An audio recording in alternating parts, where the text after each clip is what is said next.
야곱은 잘 될 줄 알았습니다. 어머니 리브가가 강하게 권면을 했죠. 모든 책임을 내가 질 테니 너는 형의 흉내를 내고 아버지에게 장자의 축복을 받아라. 어머니가 말한 대로 형을 흉내내서 동물 가죽을 손과 목에 이렇게 두르고 어머니가 해준 그 별미를 가지고 형의 목소리를 비슷하게 내면서 아버지께 거짓말해서 그렇게 장자의 축복을 받았습니다. 그러면 명실상부하게 장자가 돼서 이제 그 역할 잘 할 줄로 알았어요. 근데 그는 지금 어디에 있습니까? 지금 집에서 수천 킬로미터나 수백 킬로가 아니고 수천 킬로미터나 떨어진 하란의 바다나람이라고 하는 곳으로 지금 터벅터벅 가고 있습니다. 아니 가야 했습니다. 살기 위해서 말이죠. 야곱은 몰랐을 겁니다. 자신이 그렇게 행복을 위해서 했던 그 몸부림, 어떻게 보면 뭐 큰 실수도 아닌 그런 몸부림이 이런 결과를 가지고 올지 상상도 못했을 거예요. 미리 알았다면 그렇게 하지 않았겠죠. 그는 이 일 때문에 성경을 보면 다시 어머니 리브가를 이제 만나지 못합니다. 리브가를 못 만나요. 그리고 이 준비도 예상하지 못했던 이 급한 이 도망치는 여행이 얼마나 쓸쓸하고 외로운 두려운 여행이었는지를 몰랐을 겁니다. 그 수천 킬로미터 여행을 생각해 보십시오. 교통수단도 그렇게 좋지 않고 치안도 당연히 좋지 않은 그런 여행을 그렇게 떠난다고 하는 것은 거기서 병을 만나도 또 강도를 만나도 어떻게 죽어도 전혀 이상하지 않은 그런 일들이 거기 도사리고 있을 겁니다.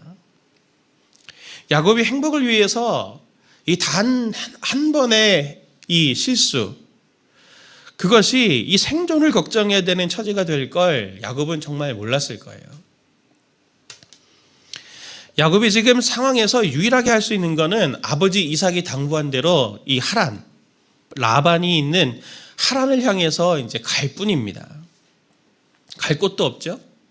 다른 갈 곳이 없어요. 기댈 곳도 없어요. 의지할 사람도 없습니다. 인생의 마지막 벼랑에 이제 완전히 내몰린 거예요. 그 고독하고 두려운 밤에 하나님이 오늘 야곱을 찾아오십니다. 어떻게 찾아오십니까? 오늘 본문을 보면은 꿈에 찾아오시는데 이 땅에 오늘 사닥다리가 이렇게 나타나는 이 꿈을 꾸지만 원문을 보면은 이게 사닥다리, 우리는 사닥다리 그러면 이렇게 두 개로 된 이 사닥다리 생각하잖아요. 이게 원문을 보면은 이렇게 돌무더기를 쌓아갖고 만든 그 계단을 사실을 말하는 겁니다. 계단이 훨씬 더 적절한 해석이에요.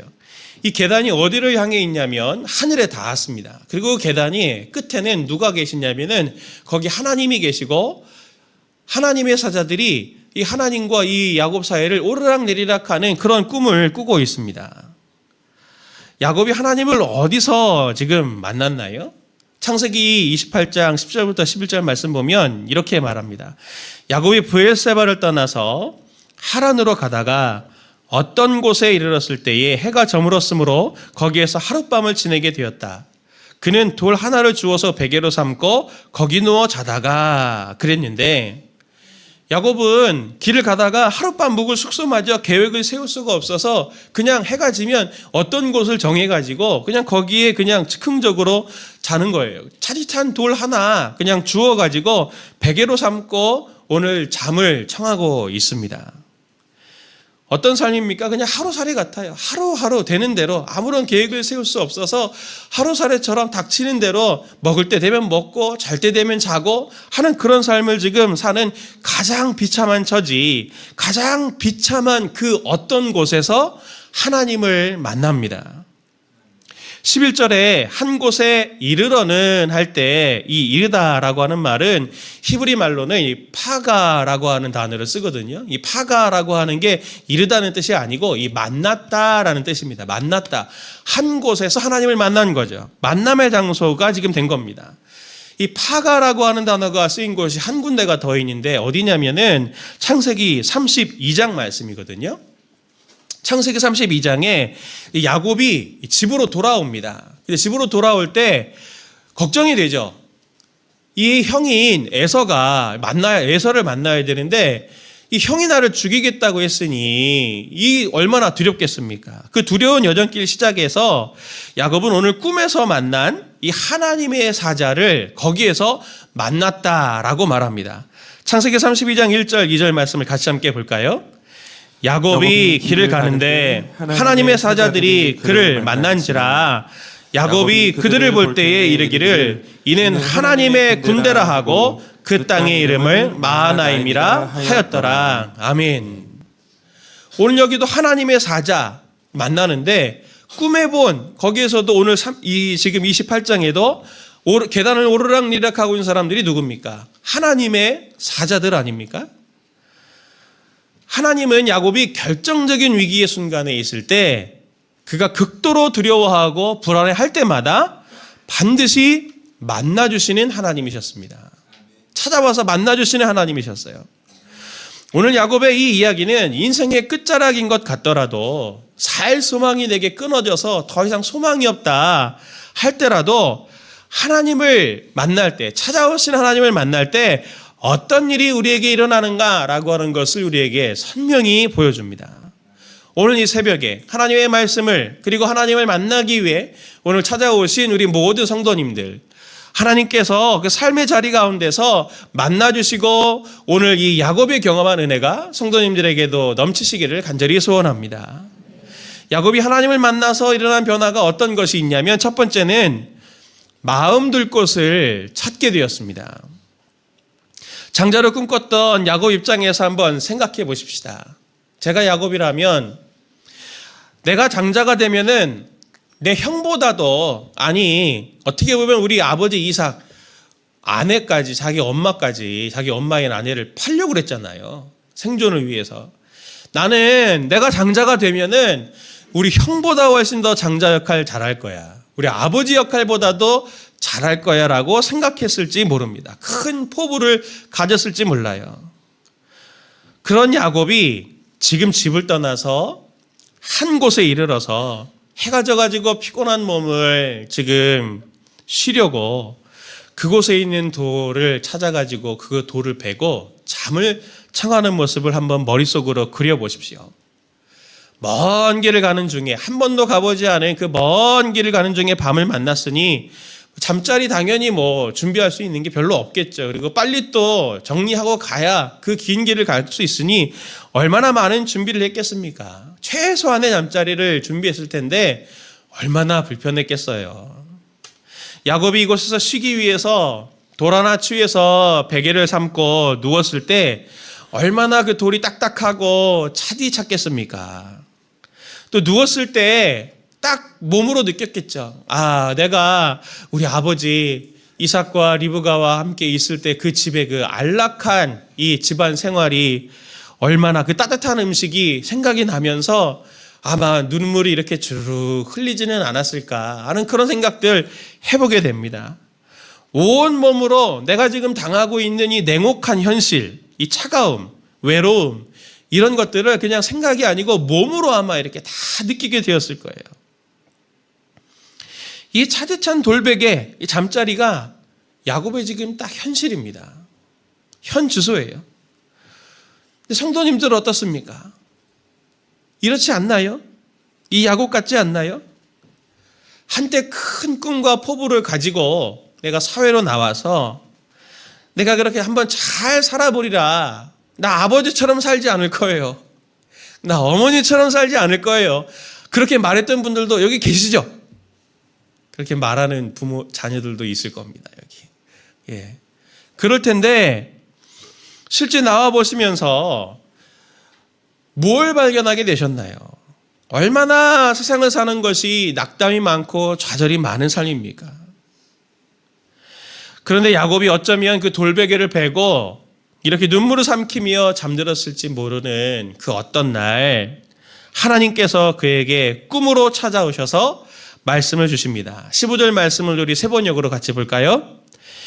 내가 너와 함께 있어서 내가 어디로 가든지 너를 지켜주며 내가 너를 다시 이 땅으로 데려오겠다. 내가 너에게 약속한 것을 다 이루기까지 내가 너를 떠나지 않겠다. 아멘. 이 말씀을 듣고 야곱이 잠에 깨서 이렇게 말합니다. 16절. 야곱은 잠에서 깨어서 혼자 생각하였다. 주님께서 분명히 이곳에 계시는데도 내가 미처 그것을 몰랐구나. 내가 미처 그것을 몰랐구나. 그가 하나님을 만난 이곳을 지금 하나님이 함께 계시는데 내가 그것을 몰랐구나. 내가 전부터 혼자가 아니었는데 내가 이제야 이 꿈을 꾸고 나서야 내가 하나님이 나와 함께 계시는 것을 이제 알았구나. 이렇게 고백하고 있어요. 그가 하나님을 만난 이곳을 베델이라고 지은 후에 그는 어려운 일이 있을 때마다 무엇을 생각합니까? 베델의 하나님을 떠올렸습니다. 그리고 하나님은 그가 어려운 일이 있을 때마다 나는 베델의 하나님이다 라고 그에게 나타나시면서 말씀을 주셨어요. 창세기 31장에서 라반의 집에서 돌아가려고 할 때, 야곱이 돌아가려고 할 때 야곱이 이렇게 말합니다. 31장 13절에 나는 베델의 하나님이라. 내가 거기서 기둥에 기름을 붓고 거기서 내게 서원하였으니 지금 일어나 이곳을 떠나서 내 출생지로 돌아가라 하셨느니라 라고 하면서 하나님이 내게 나타나셔서 나는 베델의 하나님이다 라고 말씀하셨습니다 라고 지금 야곱이 이야기하고 있어요. 또 35장에 이 디나, 자기의 딸이 이 디나가 이 디나의 그 성추행 사건으로 일생일대 위기를 겪을 때 어떻게 말합니까? 35장 3절 말씀 보니까 같이 봅니다. 우리가 일어나 베델로 올라가자.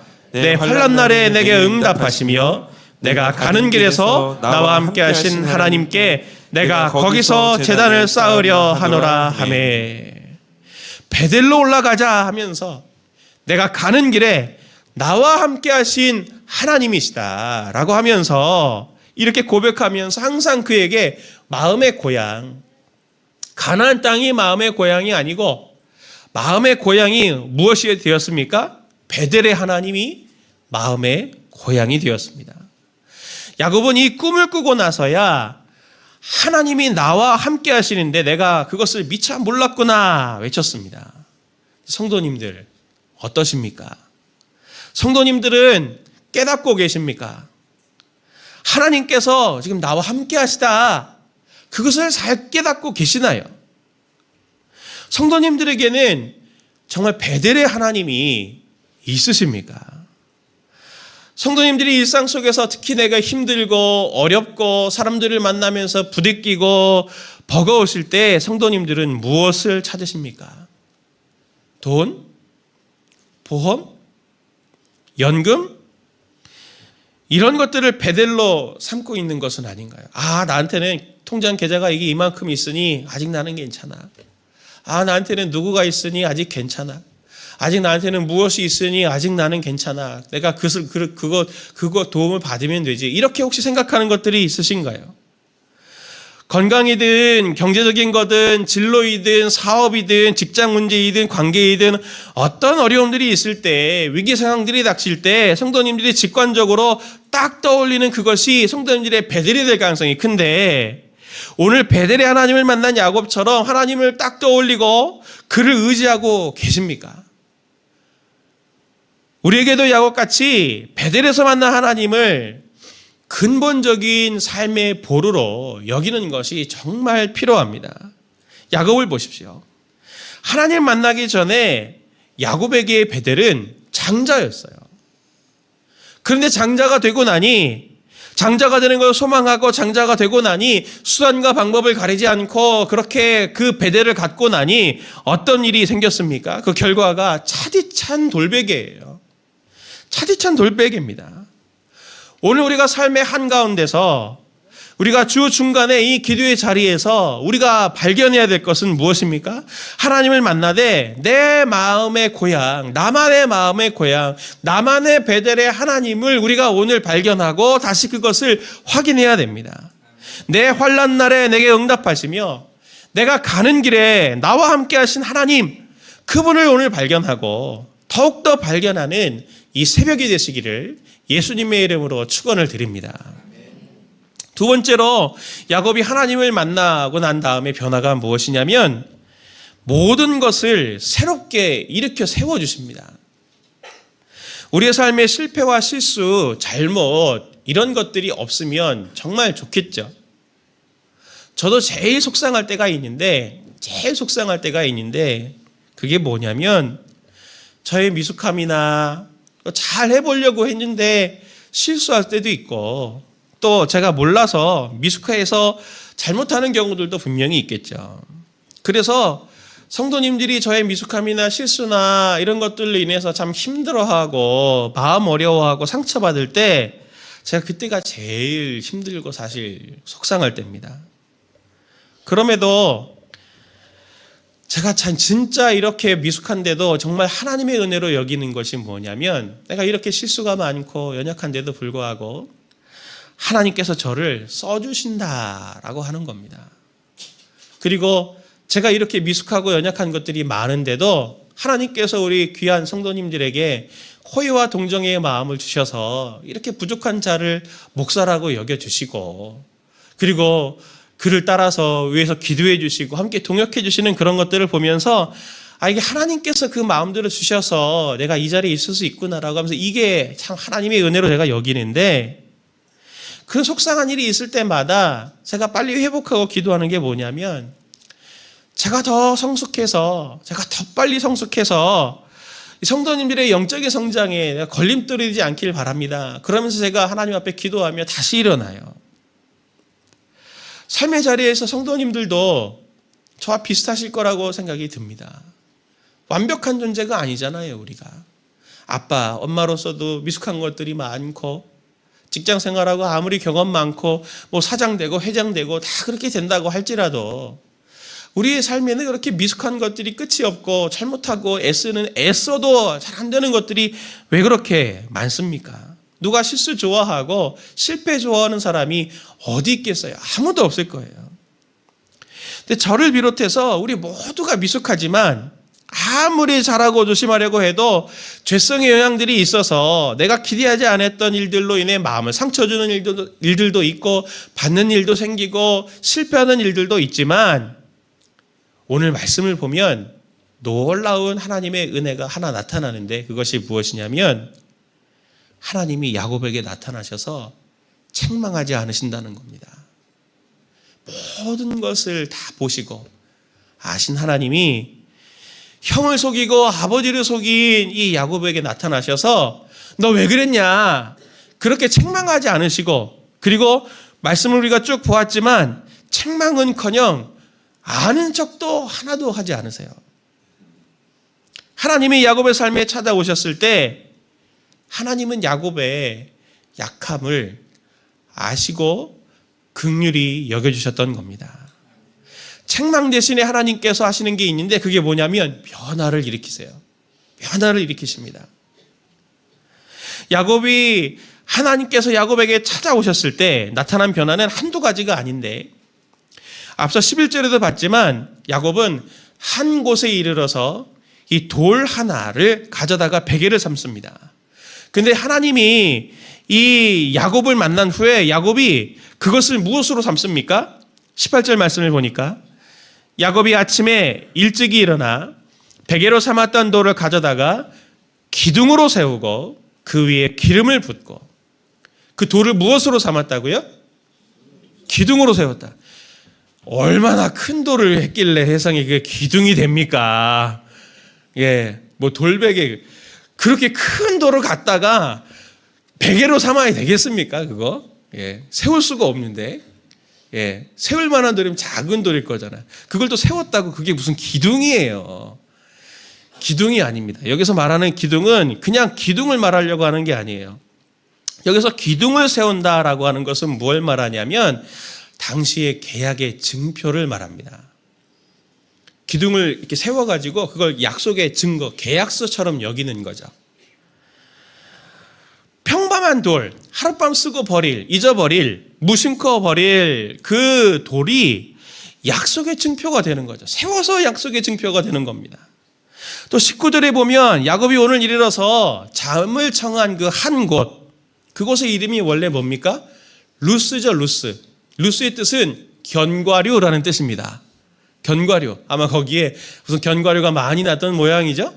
견과류였던 그 이름의 지명이 있었는데 야곱이 그곳에서 하나님을 만난 그 루스는 무엇으로 바뀝니까? 베델. 하나님의 집이라는 베델로 이름이 바뀝니다. 이 변화들은 공통점이 있죠. 어떤 변화에 공통점이 있습니까?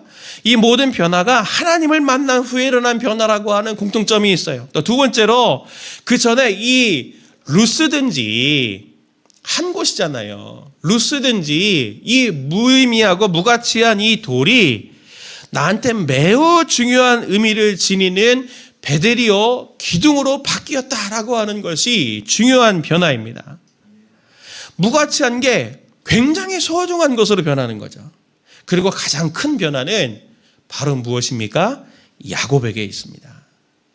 야곱은 하나님을 만난 후 이렇게 말합니다. 17절 말씀 같이 봅니다. 이에 두려워하여 이르되 두렵도다 이곳이여. 이것은 나름 아닌 하나님의 집이요 이는 하늘의 문이로다 하고. 아멘. 야곱의 이 고백은 조금 이상합니다. 야곱이 본 것은 무엇입니까?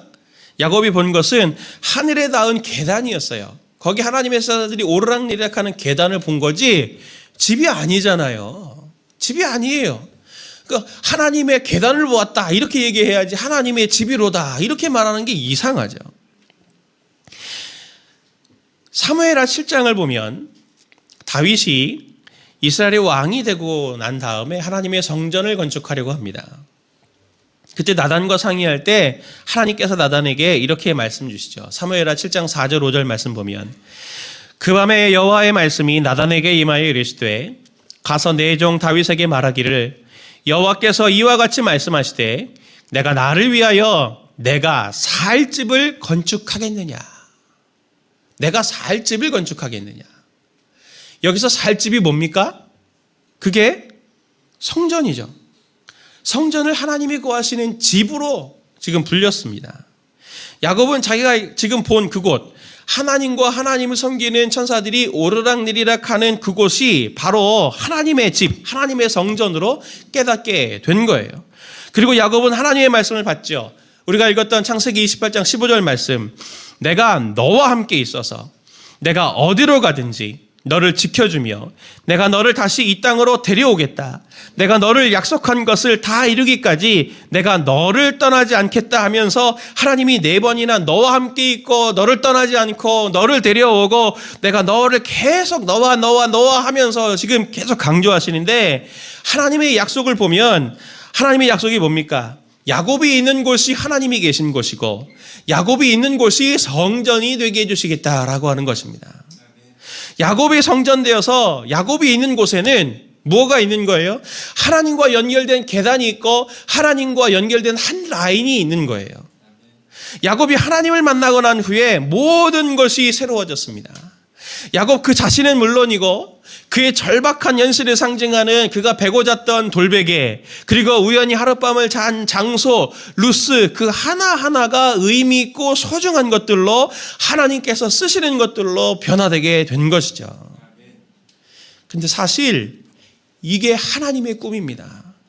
요한계시록 21장 5절 말씀 보니까 보좌에 앉으신 이가 이르되 보라 내가 만물을 새롭게 하노라 하시고 보라 내가 만물을 새롭게 하노라 하시고 또 이르시되 이 말은 신실하고 참되니 기록하라 하시고 성도님들의 모든 것들을 새롭게 하시려고 하는 하나님의 꿈이 있습니다. 저도 참 치열하게 살았거든요. 성도님들도 치열하게 사시죠. 예, 목사인 저도 진짜 치열하게 살았습니다. 여러 번 말씀드렸지만 저도 가정적으로 어려워서 늘 먹을 거, 입을 거, 쓸 거 이런 것들 위해서 늘 고민하면서 일용할 양식 걱정하면서 정말 많이 살았어요. 저도 오늘 야곱처럼 살아남기 위해서 얼마나 많은 몸부림이 있었는지 성도님들 모르시겠죠? 예, 제가 사역을 하면서도 생존을 위해서 본능적으로 사람들에게 좋은 전도사, 좋은 목사, 실력 있는 목사, 실력 있는 교육자 그렇게 인정받으려고 진짜 치열하게 살고 성과와 결과를 내려고 애를 많이 썼습니다. 부끄러운 고백이죠. 목사 안수를 받고 저한테 잊지 못할 하나의 추억이 있습니다. 목사 안수를 받고 얼마 되지 않은 막 목사 초년생일 때 제가 새로운 사역지를 찾을 때였거든요. 제가 대학교 4학년 때 결혼을 했기 때문에 어린 나이에 결혼을 해서 아내가 어릴 때부터 진짜 고생을 많이 했습니다. 경제적으로 굉장히 쪼들리고 또 제가 목사 됐을 땐 벌써 아이가 둘이 있을 때였거든요. 그러니 조금 더 미래를 보장할 그런 교회, 생활적으로도 그리고 이후에도 이제 사역의 경력을 잘 쌓아서 그래서 이제 그런 경력을 잘 쌓는 그런 교회들을 좀 찾았어요. 지인 목사님의 교회 소개로 제가 한 교회에서 이제 선을 보는 설교를 하게 됐거든요. 설교를 하는데 설교할 때 압니다, 자기가. 뭘 하냐면 망했다. 선을 보는 설교를 하는데 아예 설교가 진짜 안 되는 거예요. 준비 잘했거든요. 얼마나 중요하겠어요. 선을 보는 설교니. 근데 설교를 딱 끝나고 나서 낙방이다 너는. 딱 알았어요. 그리고 결과를 물론 기다렸지만 당연히 느낀 대로 하나님께서 알게 해주신 대로 그게 낙방했죠. 진짜 힘들었어요.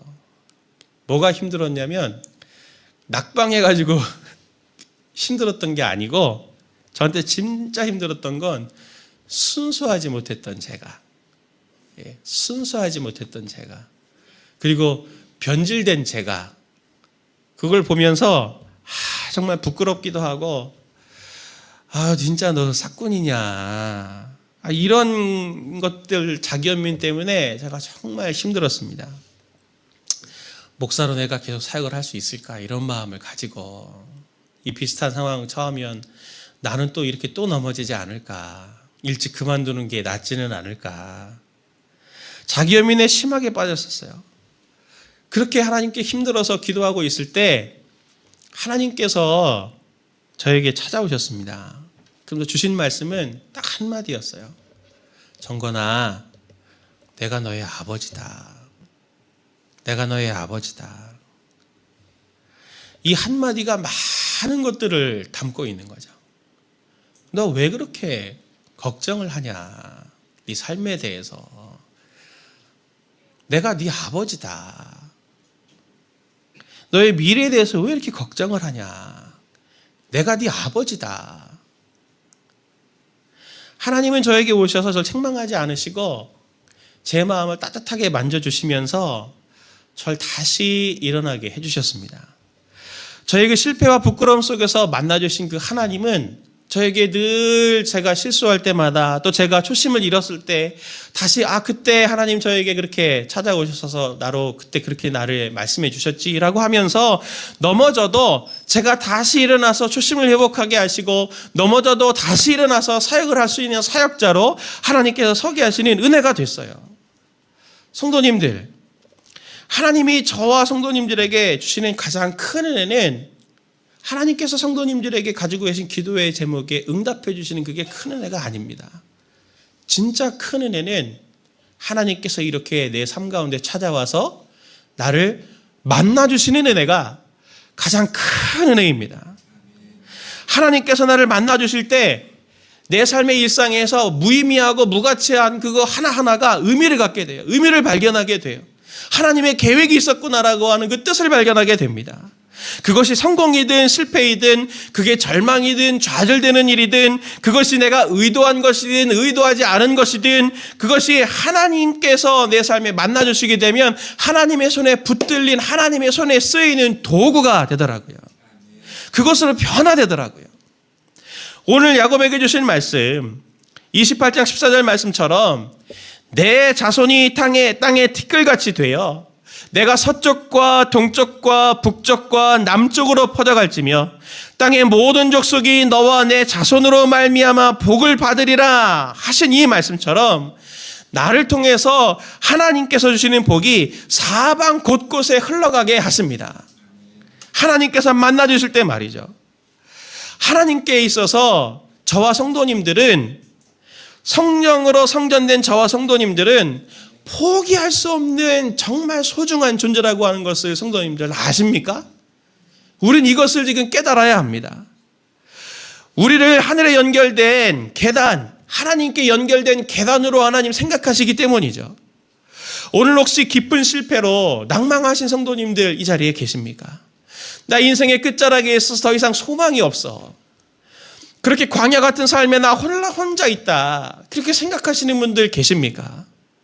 사단은 자꾸 성도님들에게 너 쓸데없어. 너 이제 늙어가고 있잖아. 내 인생은 망했어. 더 이상 기회는 없어.